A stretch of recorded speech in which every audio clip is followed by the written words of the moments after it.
نحمدہ ونصلی علی رسولہ الکریم اما بعد قال رسول اللہ صلی اللہ علیہ وسلم لا تزال طائفة من امتی یقاتلون علی الحق ظاہرین علی من ناواہم حتی یقاتل آخرهم المسیح الدجال او کما قال النبی صلی اللہ علیہ وسلم۔ اقوام و ملل کا تاریخی اور تقابلی مطالعہ کرنے والوں پر یہ بات روز روشن کی طرح واضح ہے کہ ہر دور میں حق پرستوں کی ایک جماعت باطل کے خلاف برسر پیکار رہی ہے اور جلد یا بدیر ہمیشہ فتح حق والوں کی ہی ہوئی ہے۔ چنانچہ تاریخ کے صفحات میں بدر و حنین، جنگ موتا، قادسیہ و یرموک، ایران و روم، افغانستان و ہندوستان، شام و عراق، فلسطین و بیت المقدس کی فتوحات کے زرعی نمونے موجود ہیں۔ حق و باطل کا یہ معرکہ قیامت تک یوں ہی چلتا رہے گا اور خروج دجال انہی معرکوں کے تناظر میں ہوگا۔ ایک طرف مٹھی بھر مسلمان محصور ہوں گے ایک پہاڑ کی چوٹی پر، اور دوسری طرف اس دور کا سب سے بڑا فتنہ اپنے پورے لاؤ لشکر سمیت ان کا محاصرہ کیے ہوئے ہوگا۔ دور جدید میں اسلامی تعلیمات سے ناواقفیت کی وجہ سے بہت سے لوگ دجال کے بارے میں ایسے عقائد کو اپنے ذہنوں میں جگہ دیے ہوئے کہ جن کی تو نہ کوئی حقیقت ہے اور نہ ان کی کوئی اصلیت ہے۔ اسی طرح کچھ لوگوں کا یہ نظریہ ہے کہ دجال ایک تخیلاتی چیز ہے جس کا حقائق کی دنیا سے کوئی تعلق نہیں ہے، اور بعض لوگوں نے یہ نظریہ اپنا لیا ہے کہ ہر فتنے کے سربراہ اور سرکردہ افراد کو دجال قرار دینے کی کوششوں میں مصروف نظر آتے ہیں۔ ماضی قریب و بعید میں اور زمانہ حال میں بھی بہت سارے حضرات بعض مغربی ممالک کے سربراہان کو دجال اور ان کی مادی اور تمدنی ترقی کو دجالی فتنہ قرار دیتے ہیں۔ ان سے اختلاف رائے اور اتفاق رائے کا سلسلہ جاری ہے اور جاری رہے گا۔ تو اسی بنا پر فتنہ دجال قرآن و حدیث کی روشنی میں بیان کرنے کی ضرورت محسوس ہوئی تاکہ عوام تک دجال کے بارے میں وہ تفصیلی معلومات پہنچا دی جائیں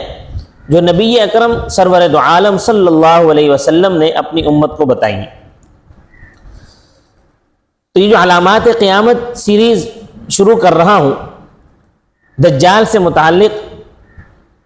تعلیمات نبوی صلی اللہ علیہ وسلم جامع اور سہل انداز میں انشاءاللہ پیش کرنے کی کوشش کروں گا۔ تو ان میں چند باتیں جو ہے وہ غور طلب رہیں گی کہ کیا دجال کا ذکر قرآن کریم میں ہے یا نہیں ہے، دجال کے متعلق اسلامی عقیدہ کیا ہے، دجال کون ہوگا، دجال کا ذاتی اور صفاتی تشخص کیا ہوگا۔ احادیث مبارکہ میں فتنہ دجال کی تفصیلات کیا بیان کی گئی ہیں، خروج دجال کی علامات کیا ہیں، خروج دجال کے وقت کس قسم کے حالات ہوں گے،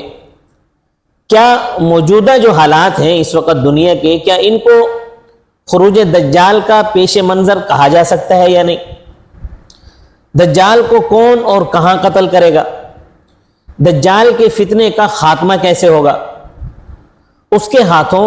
جو خوارق عادات چیزیں ظاہر ہوں گی، خلاف عادت حیرت انگیز واقعات جو اس کے ہاتھوں ظاہر ہوں گے، ان کی کیا حیثیت ہوگی، دجال کے فتنے سے بچاؤ کے لیے حفاظتی تدابیر کیا ہیں، دجال کے متعلق دوسری اقوام اور ملل میں بھی کوئی تصور پایا جاتا ہے یا نہیں، اور آخر میں کیا ابن سیاد جو کہ نبی کریم صلی اللہ علیہ وسلم کے زمانے میں پیدا ہو چکا تھا، کیا وہ دجال ہے یا نہیں، وغیرہ۔ اسی قسم کے بہت سے عنوانات کے تحت دجال اور اس کے متعلق انشاءاللہ سیر حاصل بحث آپ کو اس علامات قیامت سیریز میں ملے گی۔ دجال کے متعلق معلومات کو اپنے ذہن میں جگہ دینے کی اہمیت اس بات سے مزید واضح ہوتی ہے کہ احکام اسلامی کے ذخیرہ احادیث کی ہر اہم کتاب میں اس موضوع پر اہم روایات موجود ہیں۔ ہر کتاب میں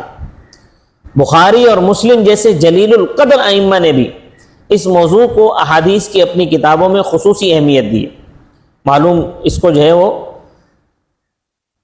اپنی کتابوں میں جگہ دی ہے۔ تو اس سے معلوم یہ ہوا کہ دجال کوئی تخیلاتی یا کوئی فرضیاتی شخصیت نہیں ہے، بلکہ دجال کا ذاتی ایک تشخص بہرحال ہوگا۔ احادیث مبارکہ سے خروج دجال سے قبل کے جن حالات کے بارے میں آگاہی حاصل ہو سکی ہے، اس کی روح سے خروج دجال کا زمانہ اگرچہ متعین نہیں کیا جا سکتا، لیکن اس کے قرب میں یا اس کے قریب آنے میں یا اس زمانے کے قریب ہونے میں اس میں شک کرنے کی کوئی گنجائش نہیں ہے۔ اس لیے یہ بات اپنی جگہ قابل غور ہے اور اہمیت کی حامل ہے کہ ہم نے دجال کے فتنے سے بچاؤ کے لیے ہم نے کیا تدابیر اختیار کی ہیں، اگر ہم نے تدابیر اختیار کی بھی ہیں یا نہیں اختیار کی ہیں۔ اگر ہمارا جواب اس بات میں ہے کہ ہاں ہم نے کوئی تدابیر اختیار کی ہیں تو پھر تو مقام شکر ہے، لیکن اگر ہم نے دجال کے فتنے سے بچاؤ کے لیے کوئی تدابیر اختیار نہیں کی ہیں تو ہمیں ان تدابیر کو اختیار کرنے کی ضرورت ہے۔ تو آدمی تدابیر اسی وقت اختیار کرتا ہے کہ جب اس کو اس فتنے کی حشر سامانیوں کا یا اپنے نقصانات کا صحیح اندازہ ہو۔ اگر اندازہ ہی نہ ہو کہ میرا نقصان کیا ہوگا تو پھر کوئی تدبیر اختیار نہیں کی جا سکتی۔ تو اس وجہ سے علامات قیامت کے نام سے یہ قسط وار سلسلہ شروع ہو رہا ہے۔ آپ حضرات سے درخواست ہے کہ اگر آپ قرب قیامت کے ان فتنوں سے اپنی فیملی کا، اپنے گھر والوں کا، اپنے بچوں کا بچاؤ کرنا چاہتے ہیں، اس کے لیے تدبیریں اختیار کرنا چاہتے ہیں، وہ تدبیریں بھی آپ صلی اللہ علیہ وسلم نے بتائی ہیں، تو میرے اس قسط وار سلسلے کو روزانہ لازمی سنیں۔ انشاءاللہ بہت ہی جلد یہ سلسلہ شروع ہونے والا ہے۔ آپ نے اگر میرا چینل سبسکرائب نہیں کیا ہے تو اس کو سبسکرائب کریں، بیل آئیکن کو دبائیں تاکہ روزانہ کی ویڈیو آپ کو ملتی رہے دجال کے فتنوں کے حوالے سے۔ اللہ تعالی ہمیں دجال کے بارے میں صحیح اسلامی تعلیمات کے مطابق عقائد رکھنے، اس کے ظہور و خروج کا انتظار کیے بغیر اپنی اصلاح کرنے کی فکر نصیب فرمائے، اور ہم سب کے لیے اللہ پاک اس فتنے سے حفاظت کی تدبیر کرنے کی ہمیں بھی توفیق عطا فرمائے، اور اللہ ہماری حفاظت فرمائے۔ وما علینا الا البلاغ المبین۔